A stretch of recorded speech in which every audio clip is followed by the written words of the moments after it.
Hey guys, welcome to Protocoders Point. Okay, so this is the fifth part of our Flutter tutorial on Hive database. So in this tutorial, we are going to cover how to keep a user logged in into your Flutter app. So let's begin.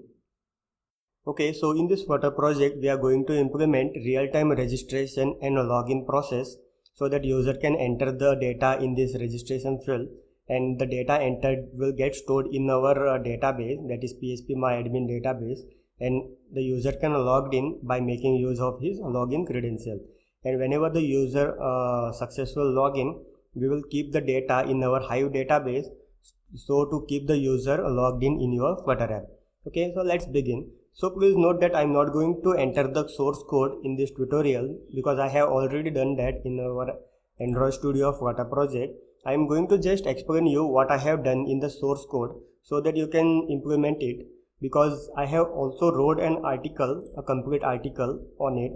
You can just get the source code from here and it will be very easy for you to refer this article with a video, this video tutorial. Okay, so you can just get complete source code of this tutorial over here. Okay, so I'm not going to enter any code in this video tutorial. Okay, so I'm just going to explain you what I have done to achieve or to keep the user logged in your Flutter app. Okay, so let's begin. Okay, so now we are in our Android Studio IDE, and this is the same Flutter project that I have made use in my previous tutorial. Okay, so let's begin. So first of all, you just need to go to PubSpecification.yaml file, and under dependency section, you need to add HTTP dependency to make internet calls to send and get the response from our server side script. Okay, and of course you need to add these two dependencies to save the user's details in our local database. Okay, so after adding that, just hit this pubget button. Okay, so now let's check out what I have done in the registration code. So in registration code, I have 4 text fields, as you can see, registration page. So you can see there are 4 text fields: first name, email, phone number and password. And when a user press on this login button, our data will get stored in our database. Okay, so let me show you. So first of all, let me show you this registration page. So over here, I have just created 4 controls, text editing controllers, and attached it to our text fields by making use of control property. Okay, and when the user press on the submit button, that is sign in button, this registration method will get called. Okay, so over here we have a registration code. Okay, so this is the registration code. So first of all, let me show you what I have done in my server side. Okay, so on my server I have phpMyAdmin. Here I have created a table by name registration with 5 fields, that is name, email, phone number and password and an ID. Okay, so here all the data, users data will be stored. Okay, so here in Hostinger manager, file manager, I have PHP code, that is registration, login and the connection.php. The connection.php will help us to connect to our database, and this registration will help us to insert the user data in our database, something like this. Okay, and login will help us to log in to our database, means the app. Okay, so first of all, let me show you the code that I have done in our Flutter project. Okay, so over here, so when the register button is been pressed, register button method is been called. Here we have a path or a URL to a registration.php file. Okay, so to this file we are going to send this data, that is name, email, phone number and password of a user. Okay, so to send the data to this registration.php, I am making use of HTTP response. So as you remember, we have added this HTTP package. Okay, so this is that. So over here I am making use of HTTP response by making use of await, and I am making a post call. So HTTP post, and over here I am defining the URL, the path to this registration page, and the body. In body tag we are going to pass this all data that the user has entered. Okay, so now let's go back to our PHP code. So let's check it out, what happens in our PHP code. Okay, so in PHP code we have 4 parameters that is been sent from our Flutter project. Okay, Flutter app. Okay, so over here, first of all, I am just checking if a user exists. So here I am just checking if phone number exists. If phone number exists, that means the user is existing. Okay, so if a user exists, I am just sending a response as 3 and message as user exists to our Flutter app. Okay, so in Flutter app we can make use of these parameters to manage our app. Okay, in a JSON format I am just sending the data, and if user do not exist, what we are going to do is we are going to insert the user's data in our database.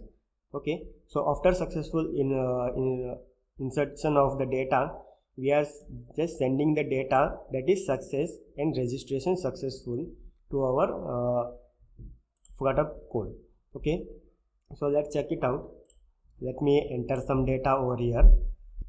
Okay, so now I just press on this button. So let's check the response. So here I am just printing the data that a server sends us. So let's check the response that we received. Okay, so now you can see our success code is 1. That means the registration was successful. So let's check out our database. Okay, so now you can see our data got stored in our database. Okay, so that's all. We are done with our registration part. So now let's check out what we have done in our login process. So I will just close this and open login.loginpage.dart. Okay, so in login.dart page we have 2 text fields, that is email and password. The user can enter email and password and press on this login button to register to login himself. Okay, so here I have just opened a Hive database box. Okay, so here as you can see, open box, and here I am just opening a box so that we can insert the data of a user in this box. Okay, and over here we have text fields that we have attached the text field controller. Okay, and we have a button so that a user can log in. So when the button is been pressed, we are calling a login method. So let's check out the login method. So inside the login method we have a path to our login.php file, and we are just mapping the data that a user has entered in this text fields. Okay, so we are just mapping it and storing in this object, map object, so that we can just pass by making use of HTTP response by post method to this PHP file. Okay, so let's go to our server and let's check out the login.php code. Okay, so over here we are accepting 2 parameters, that is email and a password, and here we are running a query, that is select star from registration, where email is this email and a password is this password that the user has entered in our Flutter app.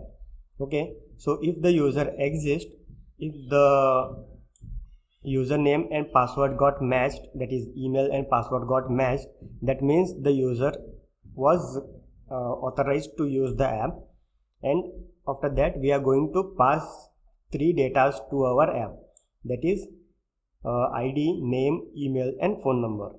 Okay, as you can see over here. Okay, so this is user is not registered, that means user login credential got failed, and if it is successful, then we are going to pass a response as success, that is key 1, message login successful, ID, name of a user, email and password. So this name and email and password will come from this database, that is name, email, phone number and password, not the phone password, only the phone number. And we are just converting all this data response in a JSON format and sending it back to our app. Okay, and in our app we get the data in this response object, that is HTTP response object. Okay, so we are going to just get it and store it in our variable. We are just decoding the response and storing it in our variable, that is data. And now by making use of data dot success, that is key, we are going to check if the response was 1. If the success code was 1, that means it was successful. So after successful login, we are going to store the data in our Hive database. So in Hive database, we are going to store these three data, that is name of a user, email, phone number. Okay, and we are going to store one more data, that is if he is logged in. If this login, this is very important, if is logged in is true, then there is no we can make use of this key to check out if the user's data is stored in our database or no. Okay, so if it is true, then if a user revisits the app again in future, at that time there is no need for a user to re-enter the username and password. He will automatically get signed in our Flutter app. Okay, so let's check it out. So after successful login, we are going to navigate the user to our home page, welcome page. Okay, so now let's go to welcome page and check out what we are going to do. So over here, first of all, I am going to open the Hive box. Okay, so Hive box is opened as soon as our welcome page got opened in init state. Okay, so box is open, and by making use of this box, that is box.get, we are going to get the data that is stored in our Hive database by making use of its key, and we are going to just show it in our text widget. Name is equal to the user's name, email is equal to the user's email address, phone number. Okay, and over here I have also added a button so that a user can log out from the app. So over here what I am going to do is logged in, I am going to make it false. Okay, so I am just making the user log out from the app, and I am going to erase all the data that is been stored in this Hive database. Okay, box1.delete the key. Okay, and after successful logout, I am just navigating the user back to login page. Okay, so let's check out what happens if a user revisits the app after successful login. So when the user successful revisits the app in future, when the user is logged in previously, over here we are going to first of all open a box. As you can see, we are going to open the Hive box, and inside this box we have all the data of a user. Okay, so here box.get is logged. If this logged is true, then we are going to navigate the user direct to welcome page, and if this logged is false, we are going to navigate the user to login page. Okay, so let's check it out in our app.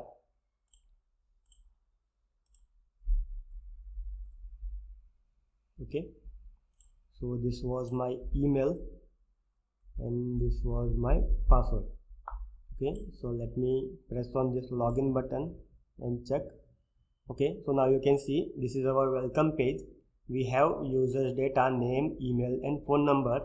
So now I am not currently logged out, so I will just stop the app and reopen it again. Okay, I just reopen the app again. So as you can see, I am being directly navigated to welcome page because is logged is true, means we are going to navigate the user to welcome page. Okay, so now I will just log out from this. Okay, so now I am in login page, so now I will just stop the app. Okay, so you can see, so I am revisiting the app. So now this is logged is false, that means I need to navigate the user to login page. So as you saw, I am been navigated the user to login page. Okay, so that's all for this video tutorial. Hope you got the concept of how to implement a real-time database for registration and a login purpose, and also to keep a user logged in the app. Okay, so the whole complete source code is in my website. If you got any problem, you can just comment on this, and you can just comment on this video tutorial, or you can just comment it over here. Okay, so everything is over here, that is registration.php file, connection, login, everything is there over here with server side script and also the Flutter side script code. You can just copy it from here and you can just try it out. So thanks for watching. Please do subscribe Protocoders Point. Thank you.